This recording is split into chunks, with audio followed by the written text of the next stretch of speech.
আসসালামু আলাইকুম। Village life with প্রবাসীর বউ চ্যানেল থেকে ফাতেমা বলছি। সবাই কেমন আছেন? আল্লাহর অশেষ রহমতে আপনাদের দোয়া ও ভালোবাসায় আমি আলহামদুলিল্লাহ ভালো আছি। তো প্রতিদিনের মতোই আজকে হচ্ছে আমি সকালের একটা কাজ দিয়ে শুরু করলাম।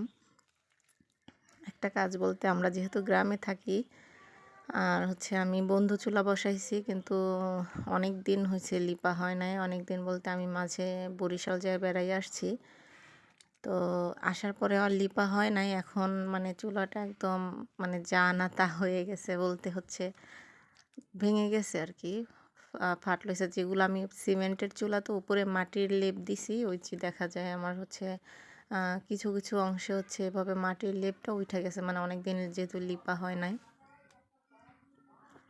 তাই আমি হচ্ছে মানে প্রতিদিনই লিপি লিপি করে হচ্ছে হয় না আসলে লিপা। আর রান্না করার সময় আমার হচ্ছে যে মনে পড়ে যে আজকে লিপার কথা ছিল, স্মরণ নেই। এই তো যাই হোক, আজকে আর হচ্ছে আমি মানে এই জিনিসটা মিস দিইনি, কারণ আমার রান্না করতে যখন যাই তখন খুবই খারাপ লাগে যে আমার এত সুন্দর চুলাটা আমার আমার অযত্নের কারণেই হচ্ছে নষ্ট হয়ে যাইতেছে। তো যাই হোক, আমি হচ্ছে এই মানে বন্ধু চুলা সিমেন্টের চুলা যেহেতু, এটার উপর মাটির লেপটা দিছি হচ্ছে, নাইলে রান্না করতে করতে দেখা যায় ঝোল, তারপর হচ্ছে তেলের মানে ছিটা ফুটা যায়, আর হচ্ছে চুলাটার বিভিন্ন কালারে দেখা যায় আমার চুলাটা কালো হয়ে গেছে। এই জন্য মাটির লেপটা যেহেতু দিছি, তা কয়েকদিন পর পর যদি লেপ মানে লিপে নিই তাহলে সুন্দর সুন্দর দেখাবে। এরকম কালা তেল তেল ছিটা ওগুলো থাকে না আর কি। মাটির প্রলেপটা দেওয়ার মেইন উদ্দেশ্যই হচ্ছে আমার এটা, যেন আমি এই চুলাটা দীর্ঘদিন নতুনের মতো রাখতে পারি। তো যাই হোক, আমি হচ্ছে আজকে সকালে এগুলো লিপে তারপরে হচ্ছে বাকি কাজ কাম করব। তো এই পর্যায়ে আমার প্রিয় ভাইয়া এবং আপুদের উদ্দেশ্যে একটা কথা আমি বলবো, প্লিজ নতুন নতুন আমি ইউটিউব প্ল্যাটফর্মে আসলে আমি অতটা মানে আমার জ্ঞান নাই, জানিও না। নিজ থেকে যতটুকু পারি চেষ্টা করি। তো সবাই অবশ্যই ক্ষমা সুন্দর দৃষ্টিতে দেখবেন। আর চ্যানেলটা যদি ভালো লাগে তাহলে একটা লাইক দিয়ে চ্যানেলটা সাবস্ক্রাইব করে পাশে থাকা বেল আইকনটি অবশ্যই বাজিয়ে রাখবেন, যাতে করে আমি নতুন ভিডিও যখনই ছাড়বো সাথে সাথে যেন আমার প্রিয় ভাইয়া এবং ভিডিওটা আমার আপুরা দেখে নিতে পারেন। আর যদি ভালো লাগে অবশ্যই একটা লাইক দিয়ে পুরো ভিডিওটা কন্টিনিউ করুন। তো এই তো আমি চুলা লেপা শেষ করে হচ্ছে মানে এমনভাবে লিপসি ক্লিয়ার করি নাই, এই যে দেখা যাইতেছে আমি হচ্ছে যে জায়গাটায় আমার মাটি জয়েন্ট দেওয়া লাগছে, মানে মাটি দেওয়া লাগছে, ওই জায়গাটা আসলে একেবারে কাঁচা। তো যদি আমি সাথে সাথে মানে ওই দিয়া ওইটাকে কি বলে, লেপার যে ন্যাকড়াটা ওইটা দিয়া যদি আমি লিপে দেই তাইলে হয়েছে ওইটা উঠা যাইতে চাইবো। এই জন্য আমি হয়েছে যে আজকে মাটিটা কোনো রকম দিয়ে একটু সমান করে রাখতেছি। এরপরে আমি আবার আগামীকালকে বা পরশু যখন সময় পাবো আর কি, তখন আবার একটু সুন্দরভাবে লিপে নেব। আমি হচ্ছে আজকে নদীর একদম টাটকা নদীর হচ্ছে, এখন যেহেতু শীতকাল বিভিন্ন প্রকারের মাছ আছে, তো এখানে আমার পাঁচমিশালি মাছ, ঢেলা মাছ, পোমা মাছ, তারপর হচ্ছে পাইলসা মাছ, আরও কী কী মাছ যেন আছে, সবগুলোর নাম আমি অবশ্য বলতেও পারবো না। তো এই মাছগুলো হচ্ছে আমি আজকে বেগুন দিয়ে একটু ঝোল রান্না করব। আর শীতকালীন সবজি মানে আমি জানি না আমার মতো সবারই প্রিয় হয়তো।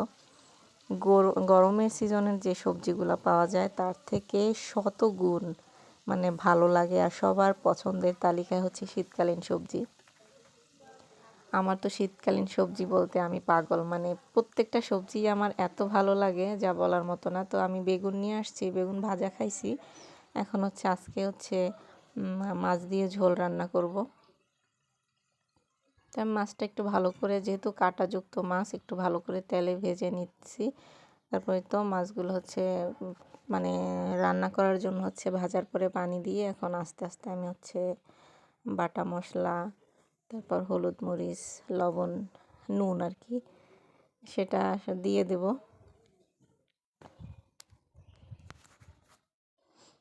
তা আমি পেঁয়াজ বাটা দিলাম,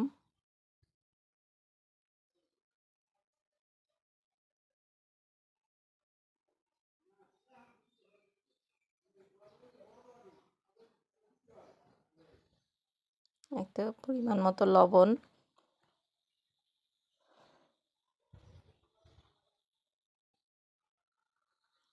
হলুদ, আর দিয়ে দেব হচ্ছে পরিমাণ মতো যতটুকু ঝাল আমরা পছন্দ করি, মানে ততটুকুই ঝাল, গুঁড়া মরিচ। আর আমার হচ্ছে মরিচগুলো কিন্তু একদম নিজের হাতে ভাঙানো, বাজার থেকে কিনে হচ্ছে আমি তরকারি রান্না করে আসলে শান্তি পাই না। যে জন্য একদম একেবারে যদি আমি হলুদ মরিচ এগুলা কুটায়া নেই, দেখা যায় আমার সারা বছরই প্রায় চলে যায় এটা হাতের দিয়ে। আর প্যাকেট নিয়ে আসলে এক এক সময় এক একভাবে ঝাল হয়, বা খোলাগুলো আনলে মানে শান্তি পাইনি। দেখেন কত সুন্দর কালারটা আসছে আমার, রান্নার পরে আরও সুন্দর লাগবে। তো আমি এটার মধ্যে তাল বা বেগুন যেগুলো বলে, একটা বেগুন দিছি বড় সাইজের। এখন আমি ঢেকে দিব।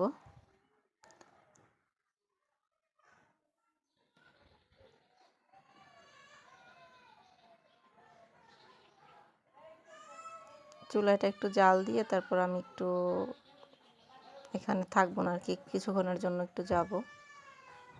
এই তো দেখেন ফাইনাল লুক আমার মাছের, একদম লোভনীয় গরম গরম মাছ আর বেগুনের ঝোল।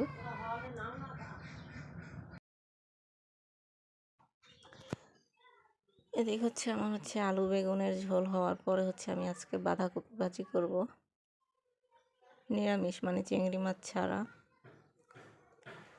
আমি পাতাকপি ধুয়ে মানে কাটার পর ধুয়ে তারপর হচ্ছে একটু লবণ, মরিচ, হলুদের গুঁড়া, মানে একটু পেঁয়াজ রসুন এগুলো দিয়ে একটু সেদ্ধ করব। শেষে হচ্ছে আমি বাগার দিব। মানে শেষে বাগার দিলে হয় কি, ভাজা মানে এক একটা রান্নার এক একটা স্বাদ। আমি দুইভাবেই খাই, এমন না যেভাবে। এখন হচ্ছে আমার মেয়ে একটু কান্না করতেছে, তো ওরে নিয়ে একটু বাইরে যাব, মানে দুই ভাই বোনে ঝগড়া ঝগড়া মারামারি করে।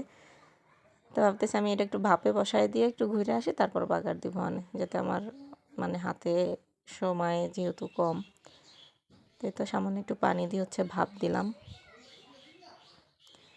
তাই আমার হচ্ছে মানে অফ ক্যামেরায় আমার মেয়েরে কোলে নিয়ে হচ্ছে এই তো পেঁয়াজ রসুন টাইলা মানে ভাইজা তেলে তারপর হচ্ছে পাতাকপিটা দিয়ে দিলাম। আর এই খাবারটা আমার কাছে বেশ ভালো লাগে। তো আজকের ভিডিওটা কার কার কাছে কেমন লেগেছে অবশ্যই কমেন্ট করে জানাতে পারেন। সেই সাথে সবাই ভালো থাকবেন, সুস্থ থাকবেন। আল্লাহ হাফেজ।